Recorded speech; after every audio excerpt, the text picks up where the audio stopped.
പ്രിയമുള്ളവരെ, പുതിയ ഒരു വീഡിയോയിലേക്ക് എല്ലാവർക്കും കൃത്യമായ സ്വാഗതം. ഏറ്റവും കൂടുതൽ തൊഴിൽ സാധ്യതയുള്ള ഒരു മേഖലയായിരുന്നു UP സ്കൂൾ അധ്യാപക പോസ്റ്റ് എന്ന് പറയുന്നത്.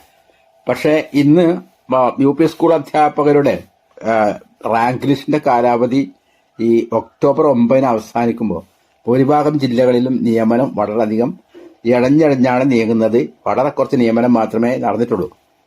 അപ്പോൾ ഇന്ന് നമ്മൾ മലപ്പുറം ജില്ലയുടെ കാര്യമാണ് പറയുന്നത്. ഏറ്റവും അധികം അധ്യാപക തസ്തികകൾ സൃഷ്ടിക്കപ്പെടുന്നത് മലപ്പുറം ജില്ലയിലാണ്. അധിക വർഷവും ഏറ്റവും അധികം റാങ്ക് ലിസ്റ്റിൽ നിന്ന് നിയമനം നടക്കുന്നതും മലപ്പുറം ജില്ലയിലായിരുന്നു. പക്ഷേ ഈ വർഷം മലപ്പുറം ജില്ലയിലെ സ്ഥിതി തന്നെ വളരെയധികം ദയനീയമാണ്. UP സ്കൂൾ അധ്യാപക തസ്തികയിലേക്ക് ഭൂരിഭാഗം പേരും നിയമനം ലഭിക്കാതെ പുറത്തേക്ക് പോകുന്ന ഒരു കാഴ്ചയാണ് കാണുന്നത്. നിലവിലുള്ള UPSC റാങ്ക് ലിസ്റ്റിന്റെ കാലാവധി ഈ ഒക്ടോബർ 9 അവസാനിക്കുമ്പോൾ ഭൂരിഭാഗം പേരും നിയമനം ലഭിക്കാതെ പുറത്തേക്ക് പോകുന്ന വളരെ പരിതാപകരമായ ഒരു അവസ്ഥയാണ് ഇന്ന് നിലവിലുള്ളത്. ഒക്ടോബർ 9 മലപ്പുറം റാങ്ക് പട്ടികയുടെ കാലാവധി അവസാനിക്കുകയാണ്. അപ്പം ഇനിയിപ്പോൾ എത്ര ദിവസങ്ങളുണ്ട് കൂടെ? അപ്പം കഷ്ടിച്ച് ഒരു മാസമേ ഉള്ളൂ. ആ ഒരു മാസത്തിനുള്ളിൽ ഇനി എത്ര നിയമനം നടക്കുന്നു നമുക്ക് കണ്ടു തന്നെ അറിയണം. അപ്പം അധ്യാപക യോഗ്യതാ പരീക്ഷ കേട്ടിട്ടൊക്കെ പാസ്സായി PSCക്ക് അപ്ലൈ ചെയ്ത് നന്നായിട്ട് പഠിച്ച് പരീക്ഷ എഴുതി ഈ റാങ്ക് ലിസ്റ്റിൽ ഇടം നേടിയിട്ടുള്ളവരുടെ സ്ഥിതിയാണിത്. അപ്പോൾ ഒന്ന് ആലോചിച്ച് നോക്കൂ. അപ്പം ഏറ്റവും അധികം നിരാശാജനകമായ ഒരു അവസ്ഥ തന്നെയാണ് ഇത്. ഇതിന് ഒരുപാട് കാരണങ്ങൾ പറയുന്നുണ്ട്. എന്ത് കാരണമായിരുന്നാലും ഇതൊക്കെ വളർത്തിയോട് ചെയ്യുന്ന വളരെയധികം വലിയൊരു അനീതിയായിട്ട് തന്നെയാണ് നമുക്ക് കാണാൻ വേണ്ടിയിട്ട് കഴിയാം.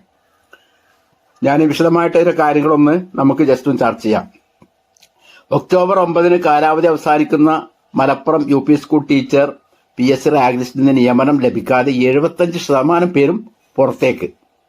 2019 വിജ്ഞാപനം ഇറക്കുകയും 2022 ഒക്ടോബർ 10 നിലവിൽ വരികയും ചെയ്ത കാറ്റഗറി നമ്പർ 517/2019 റാങ്ക് ലിസ്റ്റിലെ ഉദ്യോഗാർത്ഥികൾക്കാണ് ഈ ദുരവസ്ഥ. കേരള വിദ്യാഭ്യാസ ചട്ടം 2022 ഭേദഗതിക്ക് ശേഷം തസ്തിക നിർണയത്തിൽ വന്ന മാറ്റങ്ങൾ അധ്യാപക നിയമനത്തെ സാരമായി ബാധിച്ചതായി റാങ്ക് ഹോൾഡേഴ്സ് അസോസിയേഷൻ ഭാരവാഹികൾ ചൂണ്ടിക്കാട്ടുകയാണ്. 2022 ഭേദഗതിക്ക് ശേഷം തസ്തിക നിർണയത്തിൽ വന്ന മാറ്റങ്ങൾ അധ്യാപക നിയമനത്തെ സാരമായി ബാധിച്ചിട്ടുണ്ട് എന്നുള്ളതാണ് മനസ്സിലാവുന്നത്. ഒക്ടോബർ 1 നിലവിൽ വരേണ്ട തസ്തികകൾ അക്കാദമിക വർഷം കഴിഞ്ഞ് അനുവദിക്കപ്പെടുന്നത് സ്കൂളുകളിൽ സ്ഥിരാധ്യാപകർ ഇല്ലാത്ത സാഹചര്യം സൃഷ്ടിക്കുന്നുമുണ്ട്. ഈ അവസ്ഥ ഡിവിഷൻ നഷ്ടപ്പെടുന്നതിന് കാരണമാകുന്നുണ്ട്.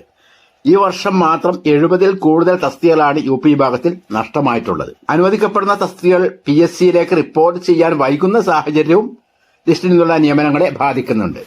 അതും വളരെ പ്രധാനപ്പെട്ട ഒരു കാര്യമാണ്. എത്ര കർശന നിർദ്ദേശം നൽകിയിട്ടും അനുവദിക്കപ്പെട്ടിട്ടുള്ള തസ്തികകൾ റിപ്പോർട്ട് ചെയ്യാൻ പല ഓഫീസുകളിൽ നിന്നും വൈകുന്നത് വളരെ പ്രധാനപ്പെട്ട ഒരു കാര്യമാണ്. ഇതിനു വേണ്ടിയിട്ട് ഇപ്പോൾ ഉദ്യോഗാർത്ഥികൾ നെട്ടോട്ടോടെയാണ് ഓഫീസുകൾ കയറി ഇറങ്ങി വേക്കൻസി റിപ്പോർട്ട് ചെയ്യിപ്പിക്കുകയാണ്.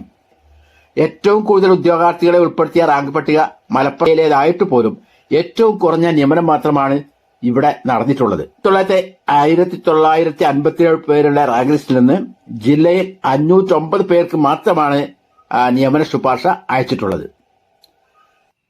641 പേരുള്ള കാസർഗോട്ടെ റാങ്ക് ലിസ്റ്റിൽ നിന്ന് 400 പേർക്കും 62.4%, 589 പേരുള്ള തിരുവനന്തപുരത്തെ ലിസ്റ്റിൽ നിന്ന് 365 പേർക്കും, അതായത് 62%, 540 പേരുള്ള തൃശൂരിലെ ലിസ്റ്റിൽ നിന്നും 235 പേർക്കും, അതായത് 43.5%, 43.5% അപ്ഡേറ്റ് ലഭിച്ചിട്ടുണ്ട്. 647 പേരുള്ള കോഴിക്കോട് ജില്ലയിൽ റാങ്ക് ലിസ്റ്റിൽ 362 പേർക്ക്, അതായത് 56% നിയമനം ലഭിക്കുകയുണ്ടായി. മലപ്പുറം ജില്ലയിലെ വിദ്യാലയങ്ങളിൽ 2024-25 തസ്തിക നിർണയ നടപടികൾ പൂർത്തിയായത് ഈ വർഷം ജൂലൈയിലായിരുന്നു. ഡിവിഷനുകൾ നഷ്ടമായതിനാൽ ഇതിൽ നിന്നും നിയമനം നടന്നിട്ടില്ല. 2025-26 തസ്തിക നിർണയം നടന്നു വരുന്നതേയുള്ളൂ. ഭേദഗതി പ്രകാരം ഒക്ടോബർ 1 തസ്തിക നിർണയം പൂർത്തിയാക്കണമെന്ന് വ്യവസ്ഥയുണ്ടെങ്കിലും നടപടികൾ പൂർത്തിയാക്കാൻ കാലതാമസം എടുക്കുന്നുണ്ട്. ഹയർ സെക്കൻഡറിയിലേക്കും ഹൈസ്കൂളിലേക്കുമുള്ള പ്രൊമോഷൻ പട്ടിക വന്നാൽ UPയിൽ കുറച്ച് ഒഴിവുകൾ പ്രതീക്ഷിക്കുന്നുമുണ്ട്.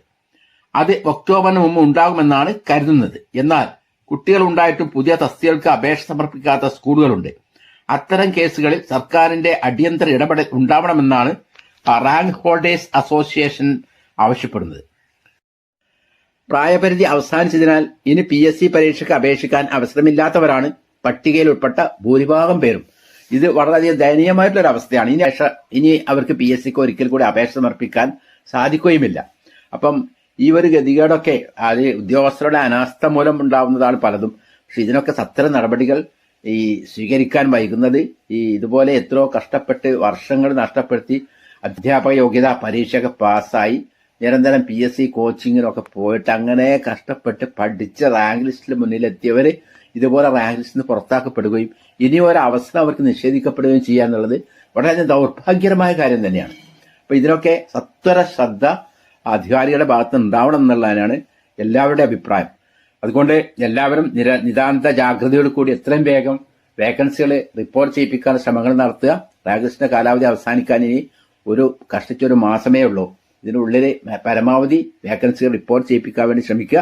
റാങ്ക് ലിസ്റ്റിലുള്ള എല്ലാവർക്കും എത്രയും വേഗം നിയമനം ലഭിക്കട്ടെ എന്ന ആത്മാർത്ഥമായ പ്രാർത്ഥനയോട് കൂടി ഈ വീഡിയോയുടെ അവസാനിപ്പിക്കുന്നു. ഇതുപോലെയുള്ള ഉപകാരപ്രദമായ വീഡിയോസ് കാണാൻ വേണ്ടി എന്റെ യൂട്യൂബ് ചാനൽ സബ്സ്ക്രൈബ് ചെയ്യാനും കൂടെ ബെൽ ഐക്കൺ അമർത്താനും മറക്കരുത്. ഈ വീഡിയോ നിങ്ങൾക്ക് ഇഷ്ടപ്പെട്ടെങ്കിൽ ലൈക്ക് ചെയ്യാനും കമന്റ് ചെയ്യാനും ഷെയർ ചെയ്യാനും കൂടെ ഹൈപ്പ് ചെയ്യാനും മറക്കരുത്. ഓക്കെ, ഇതുപോലെ ഉപകാരപ്രദമായ വീഡിയോസ് വീണ്ടും കാണാം. Thank you. All the best. Jai Hind.